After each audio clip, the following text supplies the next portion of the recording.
How are you today? I hope you're good. I hope you're well, all of us, no? My dear friends, mga igsuon ko diha ni Kristo, ani ana usab kita nagkatigom aron sa ulugon kini Santos nga misa, no? Ato ang pilgrimage mass. Ato ang panaw-duaw sa atong mahal nga patron, si Senior San Francisco de Assis. Nalipay ta, tungod kita lang saon lang kini nga higayon, dili tanan kapilya na bisitahan sa ato ang mahal na patron, no?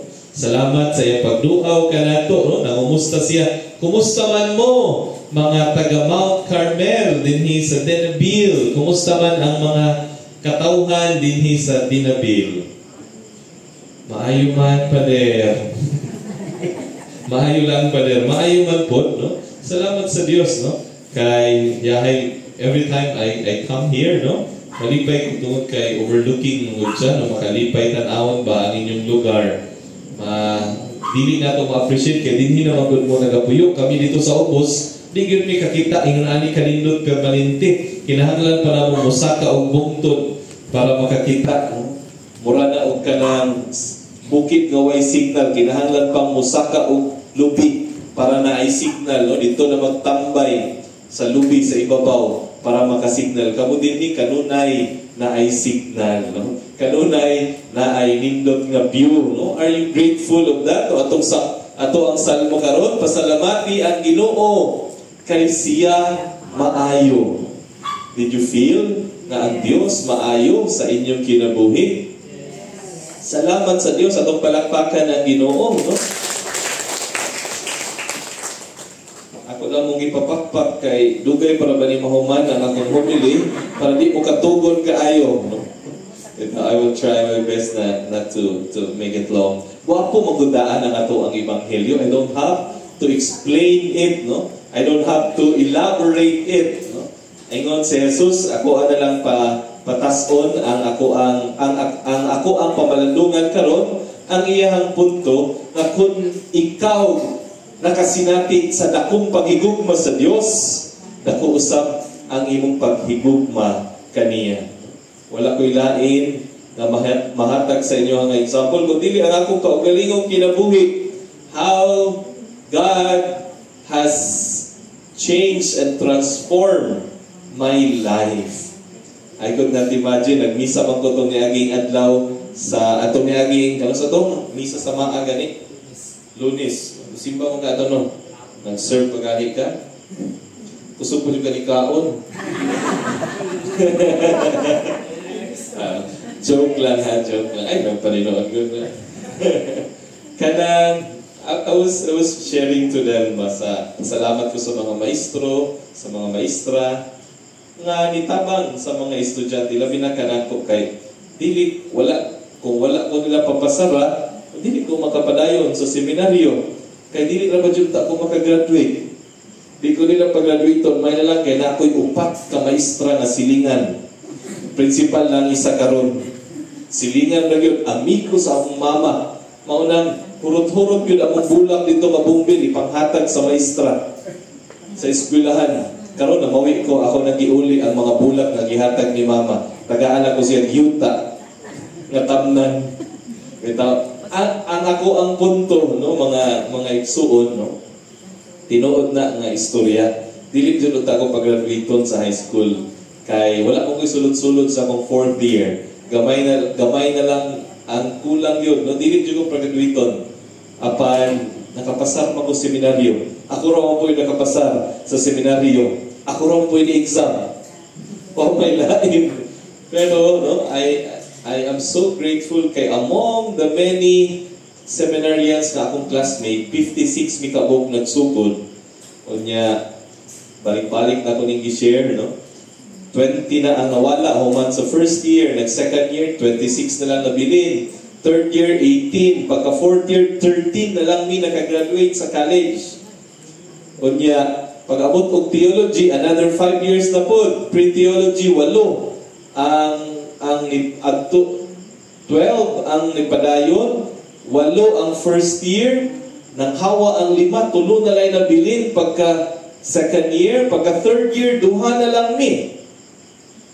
Unya, ipahawa pa dyan ko pagka third year sa theology, kay nagtudlo ko nagsakit naman akong papa. Ang timing kaayo nga nakatudlo ko, nakapa-eskwela sa akong manghod, nakatabang sa akong ginikanan, pag-graduate sa akong kinamanghuran, ibalik ko after 3 years. 1 year na lang ang kulang, 4th year. Ako na lang isa sa original batch namo na 56. Ako ra po'y napari after mga 15 years sa seminary. Oo, kay 10 years ang eskwela, naabagoy 3 years na pagtuon, naapay exposure nga 1 year. No? Almost 15 years. Ako ra isa. Kabalo mo, kinsa ang ako ang modelo? Si San Francisco. Grabe kaayo ang iyahang influensya kanako tungod sa iyang pagkamapaubsanon. Iyang gitalikdan gani ang kayamanan, ang kwarta, ang ari-arian sa iyang ginikanan tungod kay gusto siyang musunod sa Ginoo. Ang iyang istorya nga nadungog, no? Kay iyang yung gihubo ang iyang sinina at tubangan sa ilahang balay, kay iulit niya sa iyang ginikanan. Pasabot nga, kay kaniadto kabalo mo, ang simbahan perting datua, tanan lihok, kinahanglan bayran, na ay kwarta. Apan si San Francisco, iyang gipamatud-an nga dili ka na, mao ang simbahan. Naa siya'y gi-reform, naa siya'y giusab, nahimo siyang mendikano. Wala ko nang inahanglan sa inyong kwarta. Ang sugo sa Ginoo, build the church. Dito siya sa kapilya nila nga nagabugkag na tungod sa gira ug iyang gihinay-hinay ug build sa mga tabang sa mga tao. Daghan ang gisunod kaniya, mao nang naamigo niya ang daghang mga tao. Nagsalig lang siya sa tabang sa mga tao. Nahimo siyang mendikano. Niya karon ang tinuod kay tungod sa kadaghan nga nisunod sa Franciscan, ang pinakadato nga kongregasyon sa tibuok kalibutan ang mga Franciscans.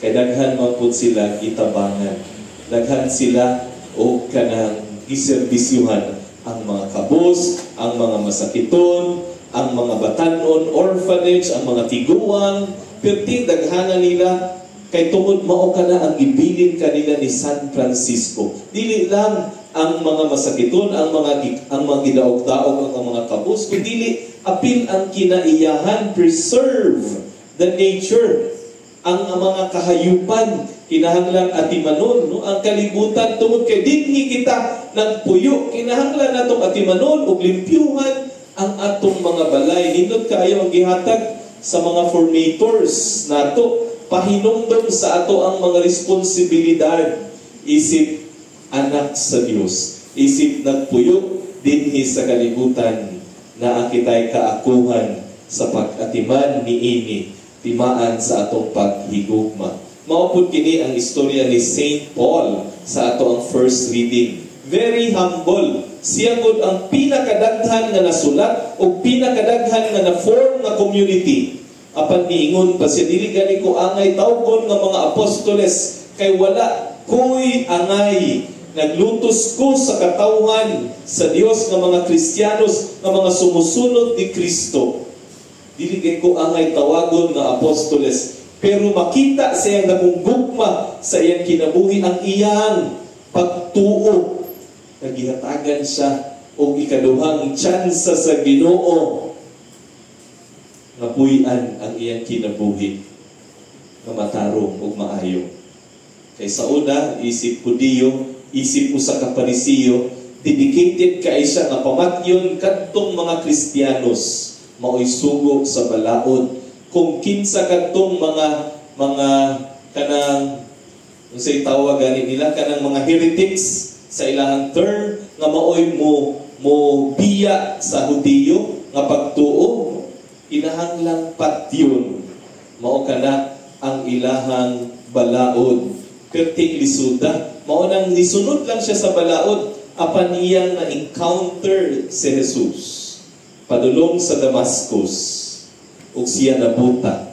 Apan tungod sa mga Kristiyanos nga mao'y nitabang kaniya, ni atiman kaniya na balik ang iyang pananaw ug sukad ni adto na usab ang iyang kinabuhi. San Francisco, si St. Paul, ug ako nakasinati sa gugma ug kaayo sa Ginoo sa among kinabuhi. Makaingon ko kulang pagani ang akong kinabuhi para mag-alagad sa Ginoo. Tungod sa iyang daghang mga kaayo nga gihatag kanako, immeasurable to count ang iyang blessing nga akong nadawat. Mga igsuon, maupod ni ang story sa usa ka babayi sa atong ebanghelyo karon. I'm so amazed, no? Tungod aning Parisiyo, gi-invite niya nga mangaon si Jesus sa iyang balay, mukaon sa iyang balay, no? Compare niya ang usa ka babayi nga makasasala, naghila, nagtulo ang iyang luha mo inilimpyo sa tiil ni Jesus ug iyang buhok, ang iyang gipatrapo ug iyang gihugasan ug pahumot ang iyang tiil. Alabaster perting mahala nga pahumot kaniadto. Gitigom-tiguman siguro to makapalit na ka og usa ka balay sa usa ka jar ni ana nga pahumot. Apan iya lang gibukbok dito sa tiil ni Jesus. Nindot kaayo, no? Walay pulong ba? Action speaks louder than words. Ipakita sa atong buhat ang atong pagtuo. Matod pa ni St. James, no? Itong niaging Domingo. Show me your faith and I will show you my faith through action. Because faith without action is dead. Walay pulos ang atong pagtuo kung dili nato ni ipakita sa buhat. Mga igsuon, kini ang dakong hagit kanato karon. Kumusta man ang atong pagtuo sa Ginoo? Kumusta man ang atong pagtuo kang Jesus? Panahon sa atong kalisod ug problema, usahay dili nato kalikayan magbagulpol ug mangutana ta. Muundang na lang og serve Lord oy. Wa pa man gihapon na arangan ang akong kinabuhi, dugay naman ako nangalagad. Nganong ako pa may nagkasakit Ginoo nga hinimbahon manunta ko. Nagaampo manunta ko matag adlaw. Nganong kami pa may nakasinati ining kalisod o problema karon. That's how sometimes sulayan ang atong pagtuo sa Ginoo kung unsa kalig-on ug unsa kalawom ang atong pagsalig kaniya. Kay usahay lisod kay nagpasalamat sa Ginoo. Kay usahay dili maayo ang atong kasinatian.